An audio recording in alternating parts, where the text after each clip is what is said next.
Salut tout le monde, aujourd'hui dans cette capsule d'actualité, je vais vous parler sur le déploiement des troupes militaires à Portland. Donc en premier, le thème que j'ai choisi, c'est tensions et conflits, parce que en effet, cette décision de Trump a vraiment fait ressortir des réactions chez plusieurs personnes, notamment les habitants et les gouverneurs de Portland, et divisera vraiment la population en deux, plus précisément les partisans du mouvement Never Trump et ceux du MAGA. La localisation, donc l'endroit où se déroule la station est évidemment à Portland, qui se situe au nord-ouest de l'État d'Oregon aux États-Unis, qui est proche de l'océan Pacifique.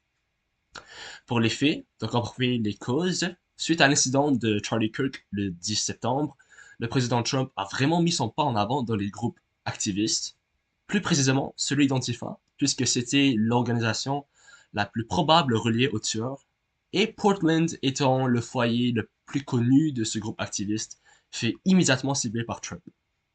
Donc le 27 septembre, il annonça sur Truth Social qu'il enverrait l'armée à Portland afin de protéger les bâtiments fédéraux, comme ceux de l'ICE et des tribunaux. Il voulait également assurer l'ordre public parce qu'il considérait les manifestations locales comme des menaces graves et que les autorités locales ne contrôlaient plus leur situation. Pour les conséquences maintenant, évidemment, les représentants d'Oregon trouvaient que cet acte était un abus de pouvoir et potentiellement illégal. Ils étaient donc contre cette intervention et ont même envoyé une plainte au fédéral. Mais le président Trump a quand même continué avec sa procédure. L'événement controverse fut alors fortement critiqué et débattu en ligne sur les réseaux sociaux, renforçant les divisions Trump contre anti-Trump. Il devient également un symbole important de la limite du pouvoir et remet vraiment la démocratie en question. Quant à la vie quotidienne à Portland, elle n'a pas grandement changé, à part la fermeture de certaines rues et la suspension des moyens de transport dans certaines zones lors des manifestations. Pour mon opinion personnelle, je trouve que cette décision de Trump est très exagérée, inutile et ne fait qu'escalader les tensions.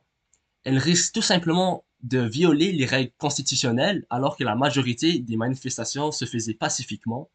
Il dit que c'était pour protéger les installations fédérales, mais selon le gouvernement et le maire, les bâtiments n'étaient pas réellement menacés et que les forces locales géraient bien leur situation. Je trouve que sa situation ne sert qu'à renforcer son propre image politique et ne peut qu'être qualifiée de politiquement motivée et d'abus de pouvoir exécutif. Je pense qu'il aurait dû utiliser le dialogue diplomatique et interchanger ses idées avec celles des gouvernements d'Oregon pour mieux comprendre leur opinion sur le statut actuel d'Antifa au lieu d'escalader les tensions pour rien.